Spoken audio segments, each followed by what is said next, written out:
Hey P2, do you want to hear some trivia? Oh, mate, I love a good game of trivia. Guess what happens when a chook and two pelicans get together? What's that, mate? A clucking good time. That's right, you pelicans. The wobbly chook has jumped on board, keeping the bird presence strong. Whether you like a pale ale, brown ale, IPA, or a lager, the wobbly chook has you catered. Crafted from Yamba's finest chooks. Better still, Mick, how do we get some wobbly chook? That's easy, P2. Jump online at www.wobblychookbrewingco.com or pop into 26 Cole Street in the heart of Yamba. And have a clucking good time. Cluck out. Cuckoo! Always remember, don't be a mud gudgeon and drink responsibly. Welcome back to another episode of the Two Pelicans Podcast. So you would have just missed that. G'day, you Pelicans. Here he was. You were sort of hung up on his Go and have a good time with her a bit later on.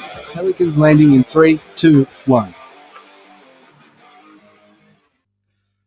All right, welcome back to the Two Pelicans Podcast. I am Mick. I'm Bo. We are the Two Pelicans here once again to make fishing great once again. One cast, one throw, one yarn, anything else that we do at a time. Would that be right? Yeah.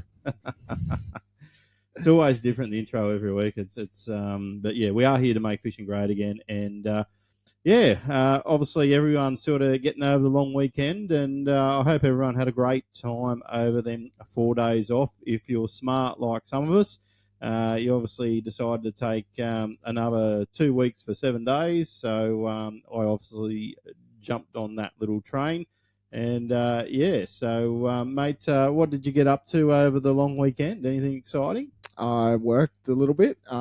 Thankfully, we had Good Friday off. So Friday, me and Tice took the fam down to Wooleye in his new boat there, and we acted like pelicans and with the tubes and surfed around and had a good time. Took so it's got a ski pole on it. Is that what you're saying? Yeah, no, we had the tubes out and we were bashing the kids around, so that was pretty fun.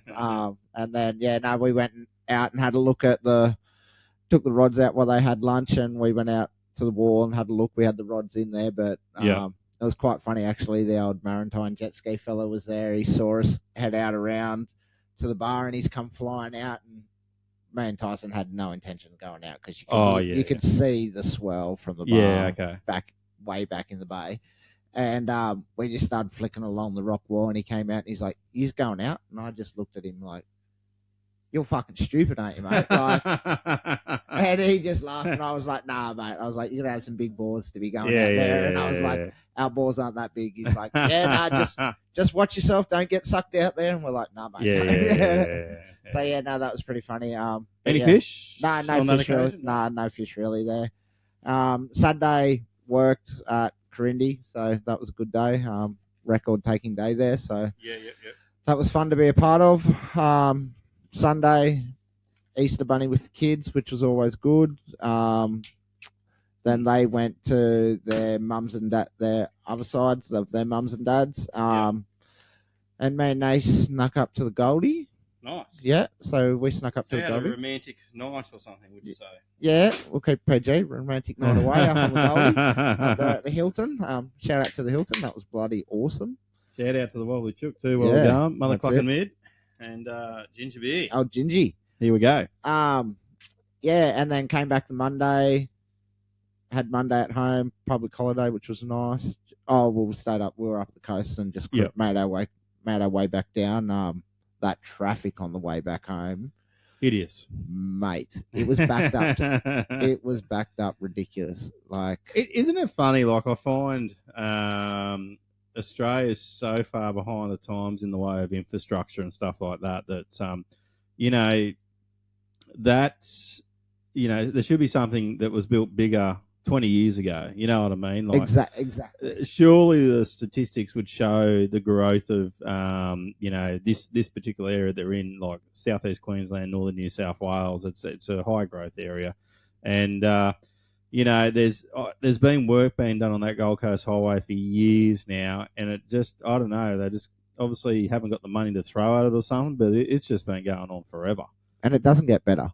No. And by the time they finish it, they're like, shit, we're probably going to start and add another 2 more lanes, because by the time it's finished, it's not, it's past its bloody usage really. Well, I So- think there's that new tram or something. It's coming all the way down. It won't be long, and it'll be hitting Byron Bay soon, I reckon. The way it's going up there. Yeah. Look, I went out and had a long weekend with some good old friends of mine. We went out to, I'm going to get this wrong, but somewhere on the Rocky River, just out of Drake. I think it's called Leaderville's, something like that. So we went out there.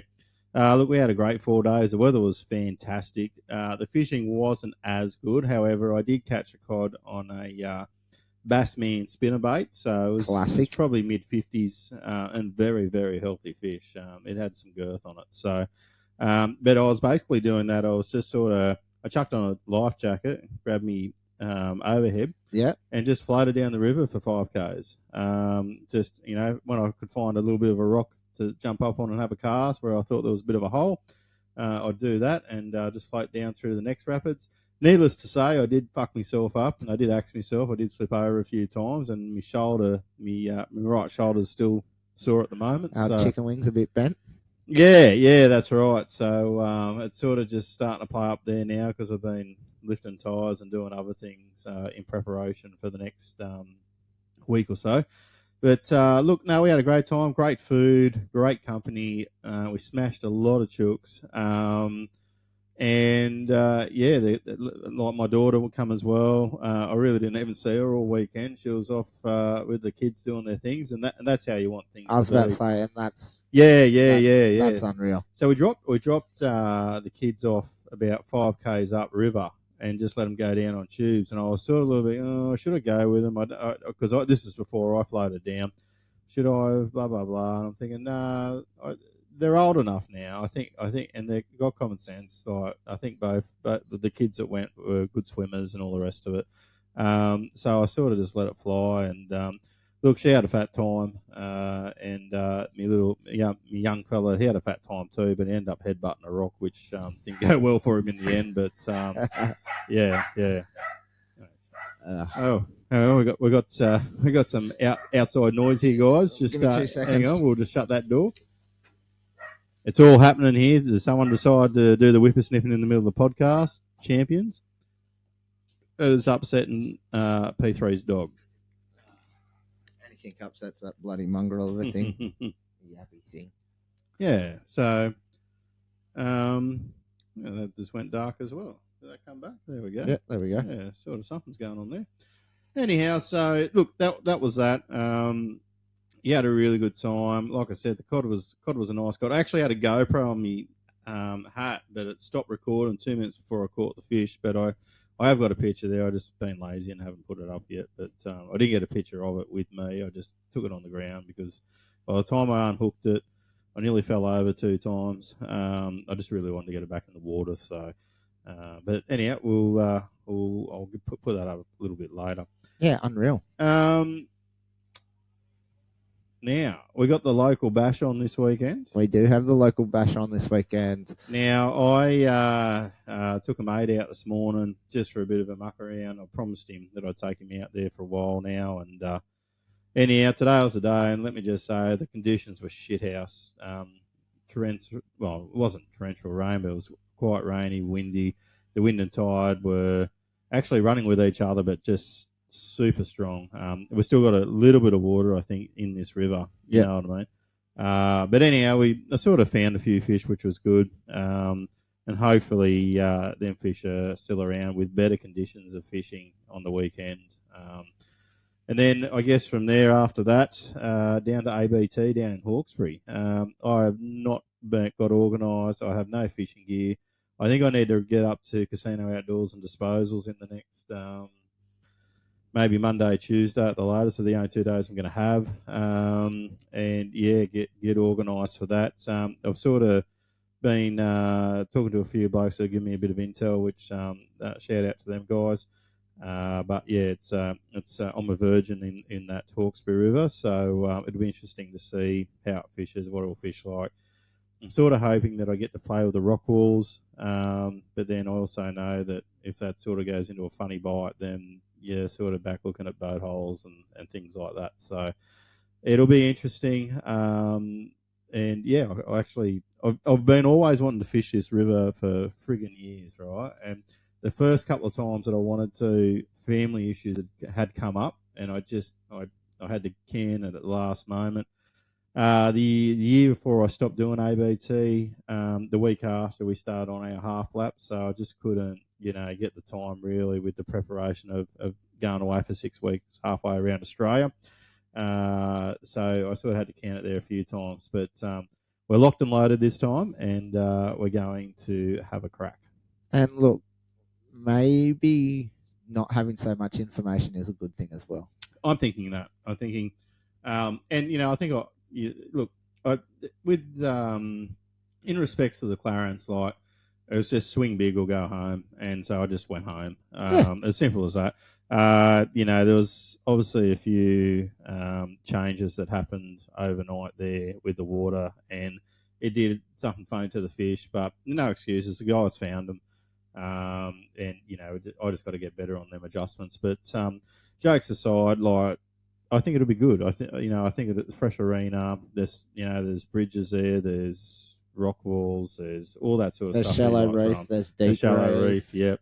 Like, the car park. The whole. There's sort of anything for anyone there, like, to go off and do. So I can't wait. And obviously, good bags generally get drawn out of there. So it will be interesting. And has there been much rain down? Have they had much rain? I don't think they've had nowhere near as much as what we have. And funnily enough, another day when we do the podcast, it's been raining. So I reckon this would be about the 8th week in a row now where we've done the podcast and it's rained. And there's been rain on Wednesday. Yeah.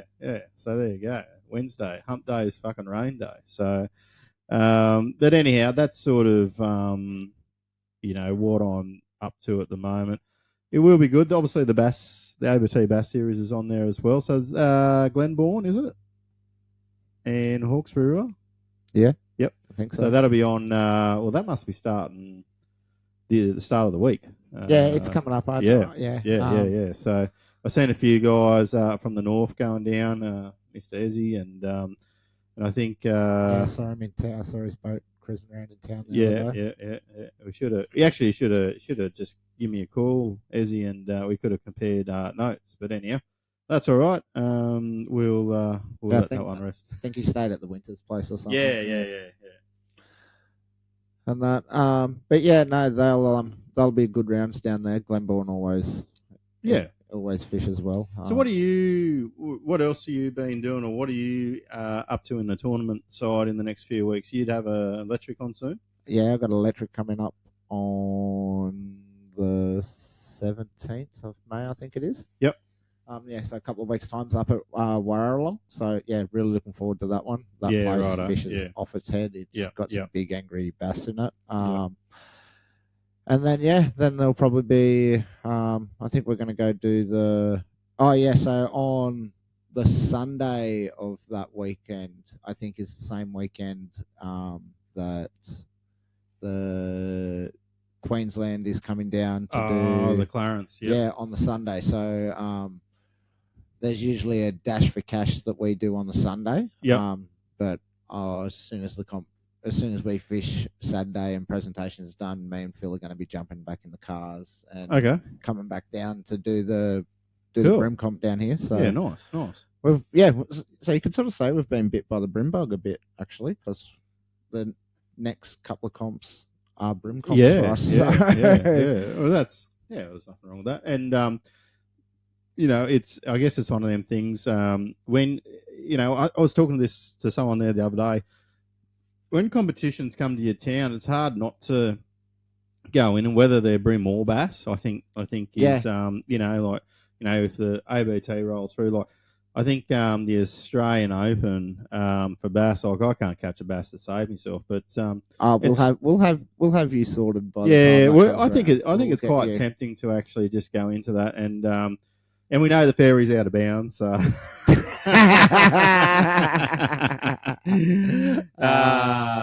Fucking hell. That's too funny.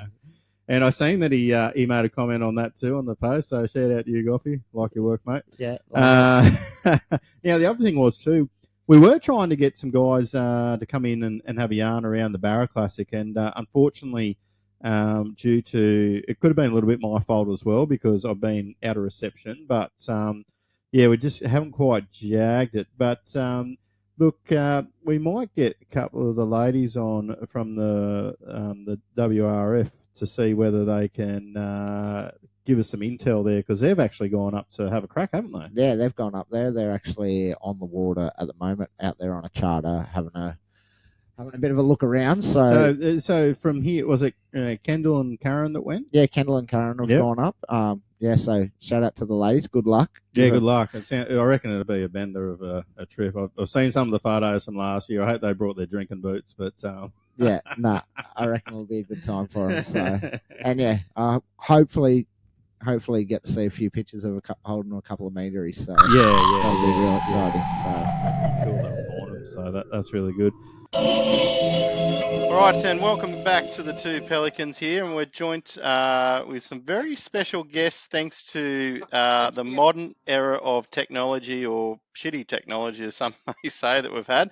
Well, look, long story short, we just tried to do a quick recording, but some idiot didn't hit record. I definitely did hit it now, but and then we had some technical issues because these lovely ladies are out in the middle of the NT about to take on a bit of a Barra mission. So, look, I'll pass it over to these guys. Would you like to introduce yourselves to the show? Obviously, there's someone that's already been on there before and someone that's also been at the live show. But go ahead, introduce yourselves, and what are you guys up to? Yeah, so this is our team. I'm Karen. Our team captain and skipper is Kendall, and Rose from the Blue Mountains. That's it. So it's a Women's and Recreational Fishing League team, and you guys are about to take on the Barra Nationals. All right. Look, we did hear you guys there before, and I'll just snip out of that sort of stuff, and I'll edit that part. But all right. So you guys are at the Barra Nationals. Look, tell me a little bit about how you got involved with the Barra Nationals, and tell me about the experiences leading up to the event. Yeah, okay. So I actually fished the Barra Nationals last year with another couple of ladies. We had Chris Starler, who was our skipper, and she's actually coordinating the event this year. And I also fished with Joe Starling, who a lot of people probably know. So that was my experience last year, and I loved it so much I wanted to come back again. So we did have a little bit of a fun time with our team structure. So first of all, we had Emma Harvey. She was going to be our skipper. And then her and her team decided to go win Secret Women's Business and get free entry into the Barra Nationals. So by default, she had to ditch us. And anyway, so we ended up pulling in Leanne Perrott, and she was going to be bringing her boat and herself onto our team.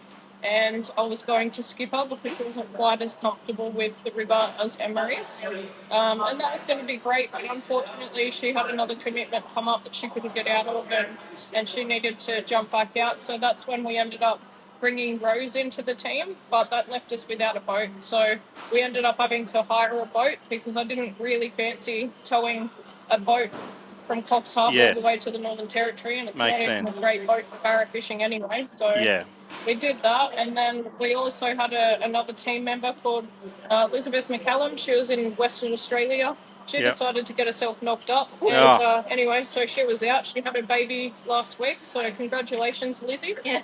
And so then Karen came into the team to fill her position, and we were set. So we've had some changes, but we're ready and excited to go.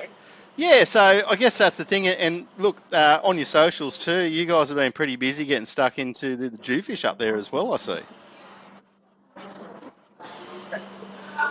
Our trip yesterday? Yeah. So yesterday we headed out with offshore boats out of Darwin for a nice team building exercise to get ourselves really fresh and ready. And we had an awesome time. We got onto some cracking black dew, and all three of us pulled in a massive one, so we were excited about that. Yeah. And we got onto a couple of tuskies and stuff like that as well. So it's just all about taking in the experience and the opportunities that we had being in a different area. Yeah. And like you said there before, you had like a bit of a and kudos to everyone that's there, that you have had a bit of a battle to get to this point with people pulling out and boats pulling out. Obviously, not to any dismay or whatever, but you guys have just shifted, pivoted. Karen and Rose have come in, and obviously you guys are about to embark on a magical. The comp goes for about a week or so, I assume. It does, yeah. So Yeah. we've got a orientation day. We've got a couple of days either side, kind of thing, to do a bit of pre-fishing, and the actual fishing goes for 5 days. So it's Yeah, a long yeah, week. yeah. It's tiresome. It's hot. There's flies everywhere. There's crocodiles everywhere. But hopefully there's fish everywhere. Yeah, that's right. And I was just about to say, you guys sort of, the Daly River is quite treacherous. You guys have marked out a few rock bars, or have you got some intel there on that respect? So we've actually only just picked up the boat this afternoon. I haven't even turned the sounder on to see if anyone previously has marked anything in the boat, but we'll sit down with a few people around here that have done a little bit of scoping and put in whatever they've got. But Yeah, we've got a couple of days before start fishing that we can go out and do a recon mission and try and figure out what we need to avoid. Just take it slow and steady to make sure that we don't do any damage, because yeah, last year when we were here, there was a few guys that did shafts on their boats, propellers, that type of thing. And you don't have to be, a newbie to come into that kind of trouble. There's people that travel this river every single day and they come into trouble as well. You just never know what's going to happen. And you brought up a pretty valid point there. Obviously, with the runoff and all that, the river systems can change. New debris falls into place. It would shift and change every year. So that definitely does make sense.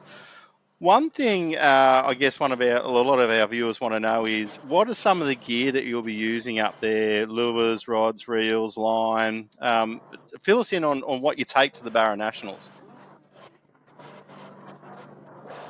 Yeah, so we've got our reels loaded with nothing less than 50-pound braid.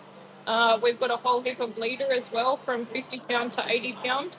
Depending on what's happening on the day, you just need to go through and figure out, you want to go as heavy as you can without spooking the fish. So Yeah. we're going to have to go through and just tie them on and see what we can get away with without the fish getting spooked, and find our happy medium in there. So that's our plan with the leader and the line. In the way of lures and things like that, we've got mostly 3/8, some 1/4 ounce jig heads, some with stingers. We've got weedless.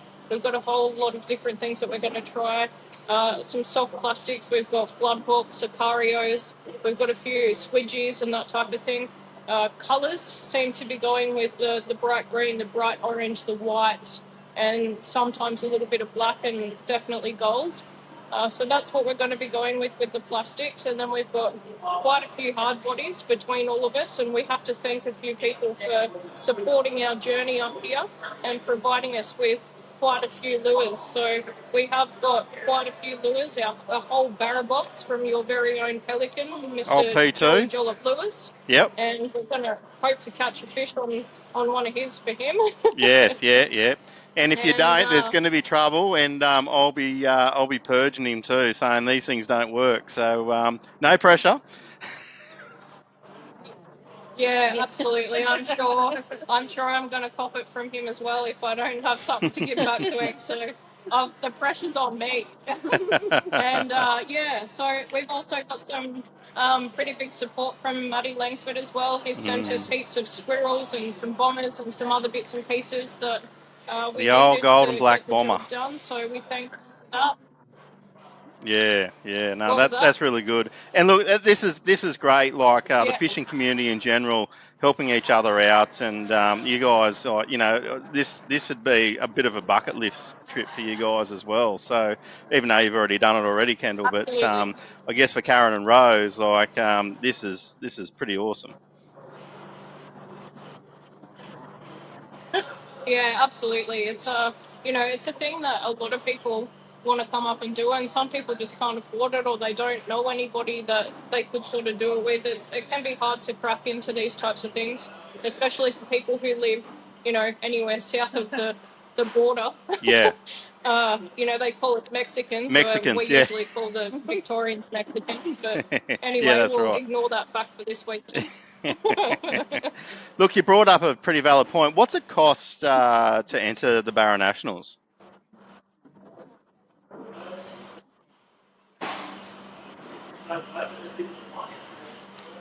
Sorry, I was just going to say, what's it cost to enter the Barra Nationals? Yeah, yep. So it's $2,400 per team member, and there's 3 team members. So do your maths, because I can't be bothered. 7,000 something. 7,200. And yeah, that one. Yep. So you get 50 litres of fuel a day, 2 bags of ice, your camping, and your 6 days worth of food for the whole time. You don't have to bring anything except money for the bar. Yeah, that's right. The most important thing, bring money for the bar, and obviously every meal is included. So really, when you look at it from that respect, it's not too bad. And look, talking about the bar, I hear that they do a lot of jelly shots out there. Is any of them floating around at the moment? Yeah. Oh, they're not quite ready yet. They've been poured this morning, and they are currently chilling and solidifying, ready to be consumed. So let me tell you, we'll have one for you. That'd be great. I'd appreciate that. What's the colour? Red? Yellow? Orange? Look, I'm a bit of a sucker for red. So, Red Bull, Red Wings, see red, go for it. So, that sounds like a great idea. Look, I guess one of the things that some of our listeners might want to know, and look, we spoke about this before, but the WRFL is it is a woman's thing, but it's a family thing as well. Do you guys just want to just briefly just touch on that, how a family could be involved in some of the competitions? Yeah, so they generally ask the families to be over 18, so that can make it a little bit tough. Oh, okay. For people who have young families. So I guess it's probably not the right tournament for younger kids, but there are lots of people who travel here, and one family member might go out and participate in the and there's a beautiful, we're in a tourist park, there's a pool area, there's feeding the animals, there's lots of things to do for the kids and things like that. Were you talking about Baronets or were you talking about WRFL? I was talking about the WRFL. Yeah. Oh, yeah, but yeah, thanks for letting us know about the over 18s for the Barra thing. Yeah. Okay. Well, the WRFL, we've actually changed our constitution at the AGM, and we've now implanted family memberships into the WRFL. So awesome. That gives kids the free access to participate in our junior gauntlet, which is sponsored by Shimano. And they are called the Minnows. How cute. Makes sense. So that encourages the family to get out fishing and include the kids and get the kids really excited about participating in a comp, and it gives them the opportunity to learn how it's done from the very beginning. And it gives the parents some way to bring their kids out into nature and teach them about nature and have some really quality family time. Yeah, and look, as time goes on, a network of lovely ladies, obviously, and look at you guys. I mean, you guys are out doing the national Barra comp from your connections and competing against each other. What a great outcome to have such a thing in place.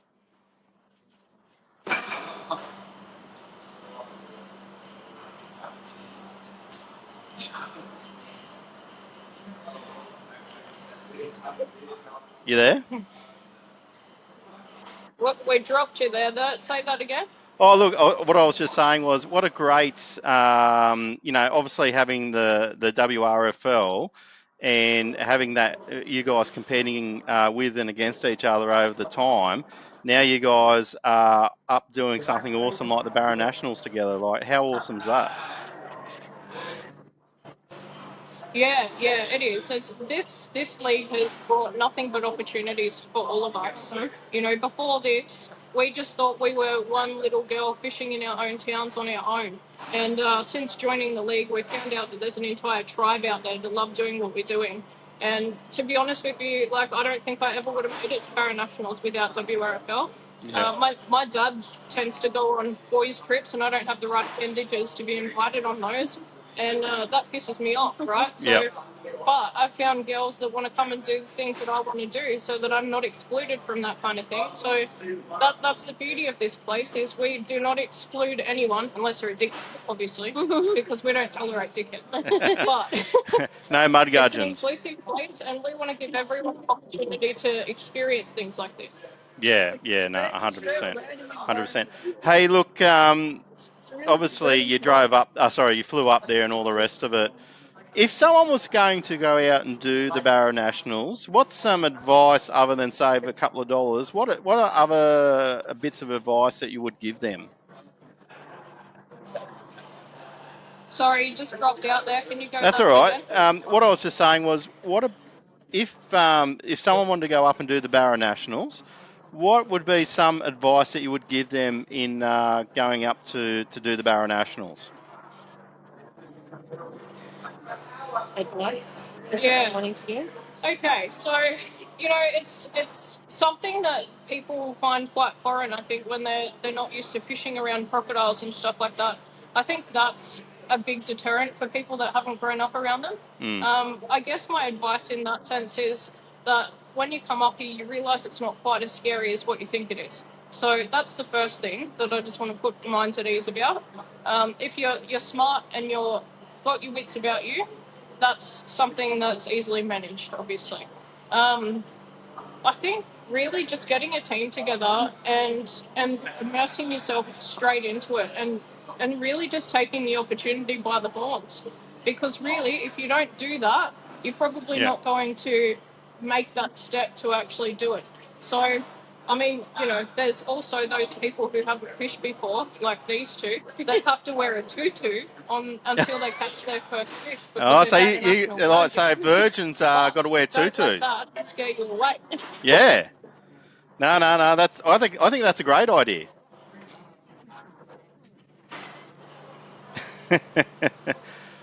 All right, ladies. Look, we might leave that there because I think we're just dropping in and out a little bit. But look, thank you for taking some time out of your day to spend some time on the Two Pelicans podcast. And look, on behalf of our listeners, we wish you all the luck, and I hope you have a cracking week and get on to a couple of meteries. Absolutely. That's what we're going for. That's the aim of the game. All right, thank you very much. And look, we'll catch up and see how you guys go in a couple of weeks. Mates, anything else from yourself before we jump over into the news space? The river, as always, the river's getting better. Snuck out for a little bass fish yesterday and caught some nice ones. Just on plastics and just super slow, which was nice for a change. Through the usual stuff, got nothing, and I was like, I knew they were there, and then I was like, stuff it. Went down to all plastic, even cut down a 2-inch suspect on Crush City. Probably even cut a quarter of an inch off it, and like Jesus, yeah, I tiny. Went down to a 1/24 jig head, like broom fishing. Yeah, almost. And yeah, as soon as I did that, I literally just went. I caught 6 fish in probably 8 casts. So I was like, okay, this is on. So had a nice little hour session in a drain. So it was it was fun. Yeah. No, it was sort of. I went for a fish there today, and whilst the conditions weren't great, there was still some good fish around, and I just pulled up to one spot and just pretty much just banged 4 in. I just put it on spot lock and just went boom, boom, boom, boom, like, and they were all pretty good fish. And the guy that I was with was sort of like, oh, I was like, yeah, you just got to cast there and do this. He's like, yeah, right. Anyhow, but it's funny like that. BC crew, you'll figure it out, mate. We just got to get you off that 20-pound line, mate, and get you back to 4 pound or something. You'll be right. Yeah, that's hard. Yeah, but it is funny. Like I remember taking a couple of boys out, and like I always say to them, like, I've found a school of fish. We'll drop blades down, and they're like, you don't catch 20, 30 fish, and it's like you can. You can. Yeah, that's right. And you'll bring them up to the front of the boat, go for it, 5 minutes, they might catch one, and then you'll come up and just go bang, bang, bang. Yeah. And look, we bumped into young Tommy Austin there, also another sponsored angler with Yamba Yamaha. Little river goat. He said that McLean's fishing really well at the moment for pretty much both species. So I'd say that there are probably a few boats going down around McLean on the Sunday, but we'll see what happens with that. All right. We'll just get into some news and discussions. Look, the other day yesterday while I was doing all my unpacking and cleaning up of stuff, I did put on the BMP podcast that featured Carl Jocumsen and talking about, can you be a pro angler in 2025? And whilst I wasn't really, at first, I wasn't really... wouldn't say not paying attention to it because I was doing jobs, but I found after listening to it for a little while, I found it really, really, really interesting. Have you listened to this yet? I only listened to bits and pieces. Yeah, of it. okay, yeah. I tried to play it while I was working. Yeah. And it probably hard when that in your environment. Yeah, it just didn't work. I was like, it was one of those mornings where everyone wanted to talk to me and ask me questions. I was like, guys, we do this every fucking day. Nothing's changed. Nothing's changed. Oh, yeah. Just do your work. Leave me alone. I hear you. But anyhow, long story short, he spoke about what he would do different, and talking about how some people make it, don't make it, all that kind of stuff, and he's also obviously spoke to Tommy and I guess to a point sort of really given Tommy a few little hints and tips around his experiences in America, sort of getting to that top level. But I found it really interesting because even still, like the Yanks are like, oh yeah, you just come over, you did this, you did that, but it was still always a full grind for him, and I know Tommy's over there at the moment, and he will probably fish out the couple for the rest of the season there and come back and consider what he does from there. But I anyone that's listens to this show, I would say that's someone under 30 that's really looking to not make it to the States necessarily, but be really good at their craft, I guess, in the tournament scene. Really listen to that podcast. So I thought it was really good, and I think for a lot of older people, like having that sort of stuff, if you had that like 20 years ago, it would have been a tremendous thing to listen to, I think. You know what I mean? But yeah, it was really good, and I hope, I think they're doing another one afterwards, but I just thought it was just worth an honourable mention. BMP, if you go check out his YouTube channel, most people that would listen to this would know who he is. They also had the Bandy Hammer on there. He only asked about 4 questions, but they rubbish him about how good of a fisherman he is. He's probably still better than me, but anyhow, jokes aside. All right, so now the other thing that's happened in America was that we've had a few little boating incidents, and unfortunately, in one of them, 3 people were killed. Now, both of these incidents were from tournaments that were running at the time. So, one was the MLF, and the other one was the NPFL. Now, on both circumstances, it would appear, allegedly, this is just sort of what I've sort of seen, and look, there's stuff going around on YouTube, like with the American, I don't know, gurus that talk about bass fishing, but I actually decided to watch the fake news and the actual news articles on it, just so I could, get a bit more of an understanding, but it would appear that the conditions were not that bad for both of these incidents to happen. No, conditions were reasonable. And, we've got boats that are, obviously working that 60 mile an hour potentially when the part of this sort of impact. So I guess it sort of brings in a bit of a topic this week around what's too fast and what's acceptable in this sort of space. Now, funnily enough, I looked through some statistics around Lake Norman, for example, where this is where the NPFL was ran, and there was an incident there. No one, I think there was some injuries there, but nothing fatal by any means. But there was something like around about in the last 5 years on that particular lake, there was something like 30 deaths or something. Yeah, okay. I didn't know. I didn't hear that one. So yeah, that's an interesting fact. So maybe it's not. Maybe it's not the sport in general. Maybe it's that location needs a speed limit. True. That's a really good point. But what we have here, we have 2 lakes. We have 2 separate incidents that have happened in the space of less than a week, I think. So, the question is for me is, how fast is too fast in these things? Now we know that the Bassmaster, they cap the motors at 250. Now there's no regulations over here for I guess for ABT, but I think there is an ABT. I think it can't be bigger than a. Oh no, I don't know. No, I'm pretty sure I've seen dudes running around 300. There was a 300. That's what I was about to say. Because I know. I thought in previous years it was capped at 250. Might have been capped at 250. But then I was at the Brim Comp last month, and then there was a guy there with 300 that just went. Yeah. And you brought up a valid point there around, should there be speed limits? And look, we know that in a lot of these places, like the Gold Coast, for example, it's either 6 knots or it's 40 knots. You can't go over 40 knots, right? Yeah. Which I think that's not too bad. That we're probably talking around about 80 odd k's an hour. But that's also chaos up there. Like yes, it's busy. It's busy. Yeah. Like so.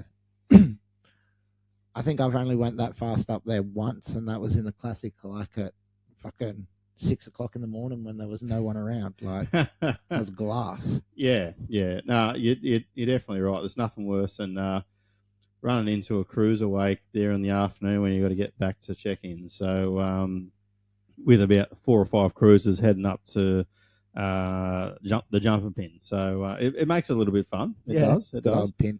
But it sort of got me sort of thinking more about, should this sport do more around that, or is it, like you mentioned, and then we're going to have the people go, 10 years ago, all the roads were 60, now it's 50, then 40 in like built up areas of school zones. But do we need to do that? Does there need to be a cap on the rivers, or as tournament people that are running tournaments, they sort of say, right, well, we want to, now it's pretty hard. You can't say, okay, well, you're just going to drive 40 knots in a tournament. No one's going to do that. Everyone's just going to go flat stick, right? But should there be in Australia a motor size? Interesting. Well, look, most of our roads you can't go over 110 kilometers an hour. Like, yeah, there's a restriction. Yeah, there's none on the water. There's in a lot of nothing places. on the water. Yeah. But then, how's it going to be policed? Like, I totally agree with that, and I guess, look, we had the argument about forward-facing sonar and all that, but that shit doesn't kill people. Yeah. No. Okay. I guess what I'm trying to say here is that, should it be capped at 250? But even at 250, I mean, these boats have 250s on them, and this is what's happened. You know what I mean? And look, some of these boats need these 250s on them because they're so big. Otherwise, what's going to be happening is these boats are going to be, instead of going like this, they're going to be going. And we both know when you're like this, you can't see in front of you. Yeah. No, 100%. So yeah. Anyhow, it's interesting. It's interesting, and it's very unfortunate on what's happened over there. And it's sort of, and what it's done, it's sort of brought to light that these sorts of things are happening a little bit regular. Now, obviously, a lot more people in America. Everything's bigger, faster, generally most of the time, and per capita, where. But I've seen some incidents up in the estuaries where you've had your kayakers and tinnies come flying through Yep. and that. So Yeah. like, Actually, one time I won't say what tournament it was, but it was on the Clarence many moons ago, and I was trying to remember where it was run out of. It must have been run out of McLean, and anyhow, it was a teams event, and it was P2 was in the boat with me, but it was sort of scary because it was foggy. It was really foggy. Yeah. And you couldn't see 20 metres in front of you. And, we're cruising up around Palmer's and we're stopping in at Palmer's for our first stop. And I just said to Jojo, I was just like, man, we're going to have to hug this wall here because I just feel like these guys are just going to be like 5 or 10 metres off us as they come through. Like, we want to sit out in position. Yeah. And so, we sort of hugged that wall for the first 10 minutes until everyone sort of got through. And, obviously the fog raised and everything was good. But I was generally a little bit nervous about that. And especially you could hear the boats going past, but you could not see them. And they sounded really close. So, no, look, it's just a bit of food for thought. So just something to, I guess, if you are listening, just a timely reminder that, you should try and wear your life jacket all the time. You don't have to in the river if your boat's over 4.8, I think it is, if you're by yourself. Under that and you're by yourself, you got to wear one. You got someone with you, then it's okay. Even them rules get a bit convoluted, don't they? I just wear the bloody thing. Just wear them. Yeah, 100%. And I hasn't wrecked my day yet. Yeah. And look, this is one thing about. I think the angler was Jesse Ayres in the MPFL.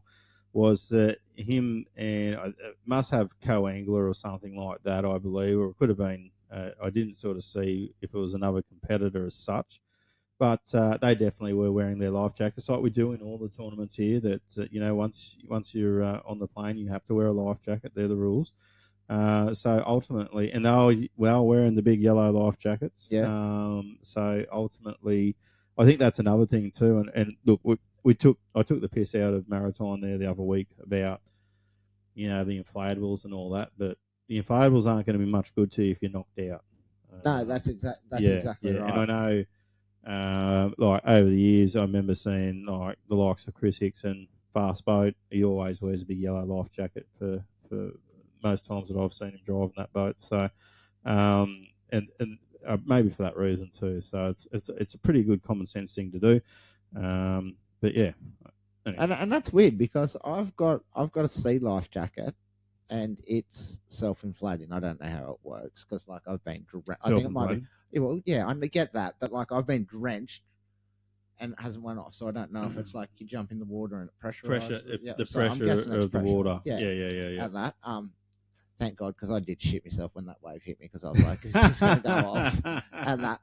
But then I don't have one when I'm in the bass tournament. Like, I just have one of the vest, or I love the belt buckle one. Yeah. But like that's the same thing. Like I could hit my head. Yeah. And you are relying on that stuff to operate properly.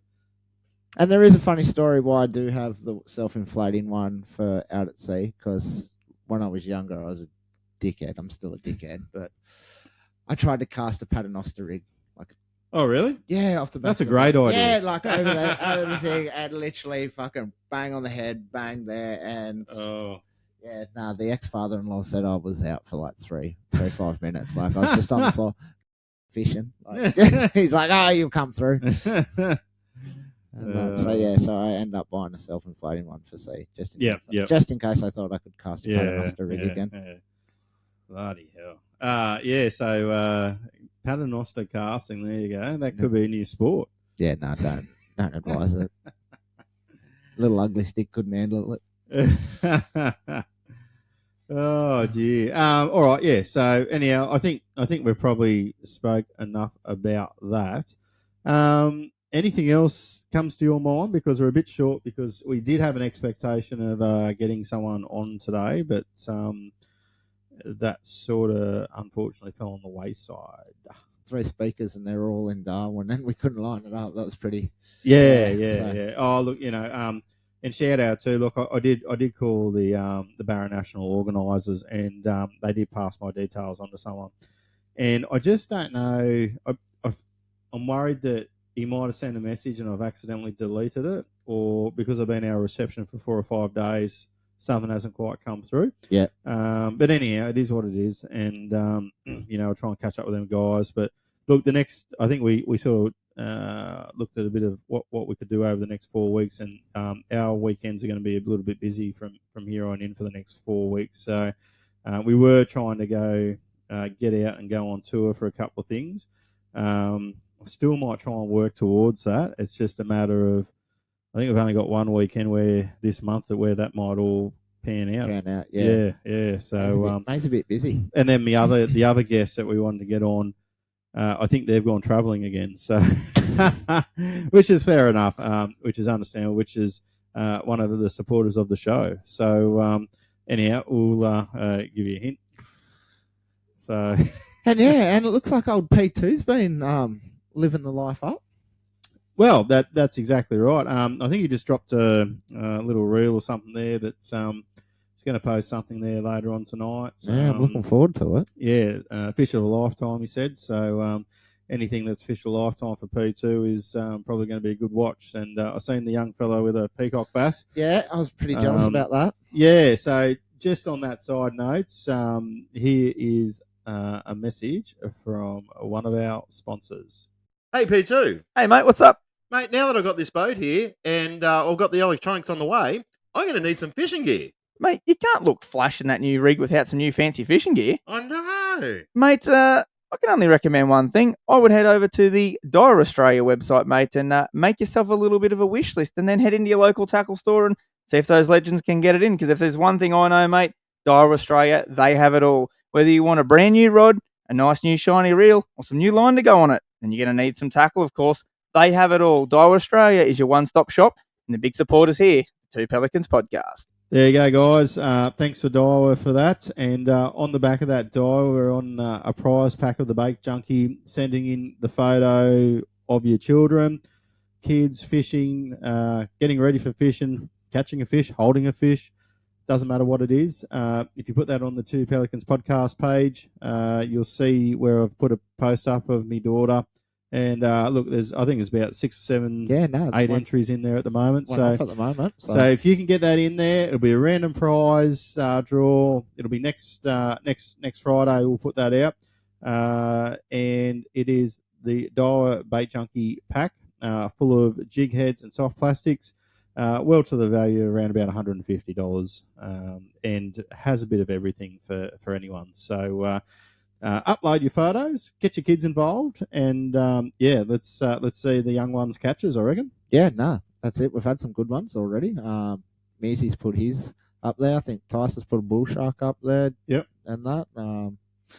So yeah, good to see. And then I think Mr. Roberts has put up one there where the young fella's passed out. That was at the Bass Electrics up there. It was hard fishing up there, and I've seen that. Need some time out. Yeah. Oh, well, look, I think there was a few of us that day that lied on the deck like that, so he wasn't the only one. Yeah, righto. And then there was a nice one up there of them, father and son, fishing in the backdrop, and that was an awesome photo. Doesn't always have to have a fish. No, and look, that's fishing, isn't it? Like I just watched someone there the other day, and went out, and the weather was sort of going good, and then it was sort of shit, and then it was like, well, bugger it, might as well come back in. And that was one of the things I was going to do today, was actually go out to sea, but I just looked at it, and I'm so glad I didn't now, because it just would have been a shit fight. So just would not have been enjoyable at all. Even the river wasn't, I have to be honest, all that fun, but we got out there for a bit. So I don't know if I've done the right thing or the wrong thing. I've sort of introduced the young fella to bull shark fishing in the river. Well, no shortage of them. No shortage of them. I've given him a rod and reel that's more than capable of holing in a river monster and that. He's had a few runs and that, but I've said to him, like, now I'm not tying leaders anymore. This is all. Yep. I've shown you everything you need to. Now it's time to. Yeah. If you want to do it, you got to do it. You got to put the time in. He's had a few runs and a few few wire traces, pull from swivels and that. So he's experienced in the heartache of fishing. Yeah. But I'm happy with that at the moment because I haven't got a phone call saying I've lost a finger. So Yeah. And the other thing is too, like when we used to sort of rig for knife jigging for kingfish and stuff like that, we'd sit there with the pliers and just really hold on them knots hard, like just. You know, it's the only way that you sort of get them locked tight because, you know, for pound, like knife jigging, them things up, it is quite... it's brutal on everything. It's brutal. Yeah, it's brutal on yourself too. You got to be sort of a little bit fit to do knife jigging. Yeah, no. I did a little. We have a little bit of a play of it down there at bloody Wooleye there around the island and that. Like, Yep. And that's nothing too deep. Like, No. And I'm talking 90 metres. Yeah, I know. That's what you're talking. I'm happy with like half that. Yeah. That's perfect. I still remember going bloody out 300 metres bottom bashing for blue eye, and I thought, I'll be a man. I'm going to wind the first one up. No. I did, but I'll never fucking do it. I don't have to do it again. I've proven this it. Is why they make electric reels, isn't That's it? right. I've proven to myself that I can do it. There's So next time it's button. I remember going out to Swains there years ago with some mates, and anyhow, we're sort of out there, and I've got the big gear and all that. I've got the Saltigers, I've got the jig stick, I've got the pops as well, the popping rods.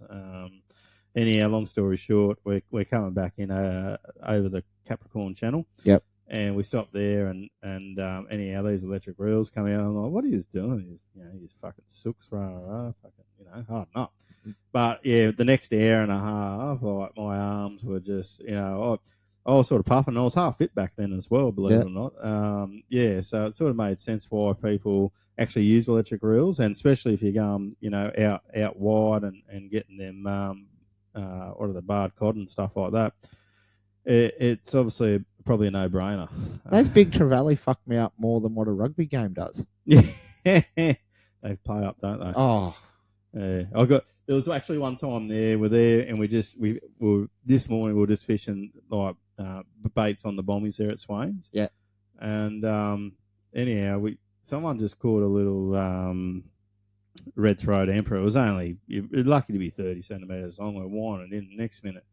This trevally, like it would have been 50 kilos easy. Just come out of like some rock crevice, just come out, grabbed it, and everything's just gone, just screaming its head off. And then obviously with the pressure, eventually it's just let go of the fish, and obviously no hooks or anything stuck. And we brought back this red throat, and it was just descaled. Yeah. Just descaled in like the space of 5 seconds. Like just amazing how them things operate. Yeah, the ocean and the power that it has inside and out is bloody ridiculous. Righto, we're going to cut that one short today, guys. Look, if you'd like to send us a message, please send it to us to the Two Pelicans podcast at gmail.com, or get in contact with us on Messenger. The next few weeks, as we mentioned, we're probably going to be scratching around, just trying to get some other things done. But just bear with us. We will have some guests on very soon. And we're sort of in between a couple of tournaments, but anyhow, I'm sure Big one this weekend. The big one this weekend, and look, we might even try and see if we might even be able to get one of them bass competitors to have a yarn to us. Yeah. See how we go. All right, guys, you've been listening to the Two Pelicans podcast. I am Mick. I'm Bo. And we are the Two Pelicans. See you later.